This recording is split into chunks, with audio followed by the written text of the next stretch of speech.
I'm going to show you how I ended up taking my trades today. We ended up with one break even and one winning trade here. Let me take everything off the chart so that we can go through PA today, right? Going into the day, what were we able to see? Previous daily high was taken. Previous daily low was still intact. And also beneath the previous daily low is this daily fair value gap here, which of course also acts as liquidity for price to come back into. So when price opened, or when New York session opened, I mean, we saw this incredible push to the downside. You can see it even on the 1 minute. There was essentially no data here. It was just a strong push to the downside. Nothing much for us to work with. And it was similar on ES, but with some more pullbacks. Now, what were we looking at? I was marking out zones, right? We had this zone on the 5 minute, we had this zone on the 5 minute, and then this zone on the 15 minute opened up, right? Which kind of coincided with this zone on the 5 minute. So that's what we had.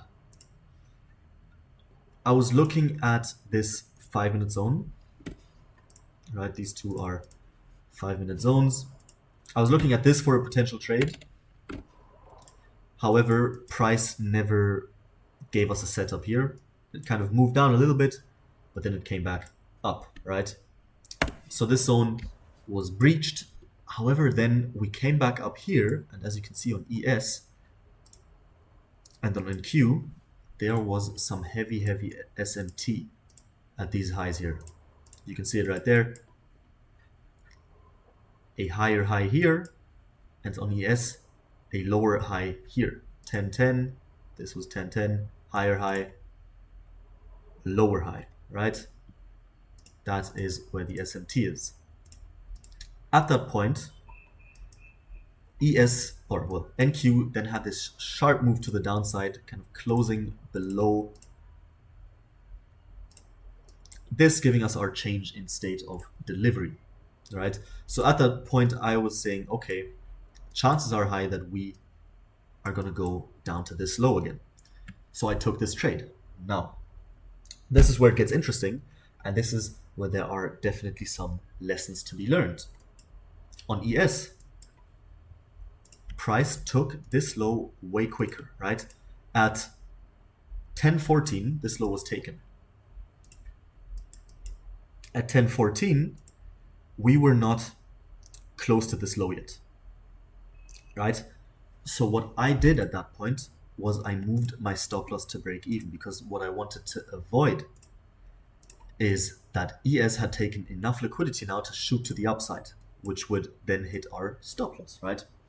So I moved my stop loss to break even. And now this is where I got to thinking. After I took this trade, I got to thinking, okay, if I'm moving my stop loss to break even here, I could potentially also reduce my target. Because as you probably all know, I like to take trades of 1-to-1 RR or more. Now here we had targeted 1.45, but this low was already taken on ES. So for me, this was not necessarily that valid of a target anymore.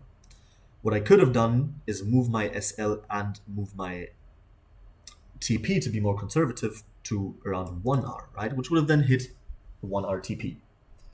However, this is of course all hindsight. It's something I could implement in my plan, but I haven't yet, and I will need more data on this to confirm anything, right?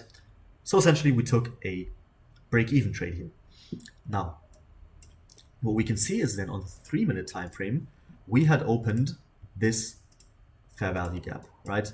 This fair value gap on the 3 minutes. On the 5 minute, there wasn't anything, which is initially why I went down to the 3 minute and saw this.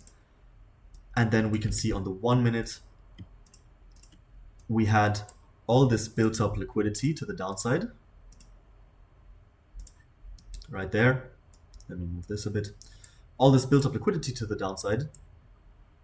We inverted this fair value gap with this candle. So I thought, okay, this is a good opportunity to take another trade. I took the trade right there, targeted this low for around 1 to 1.2.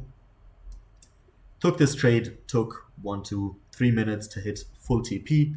Yes, could I have targeted lower? Of course, I could have targeted here for 2R, but I go for the low-hanging fruit here, which was this low.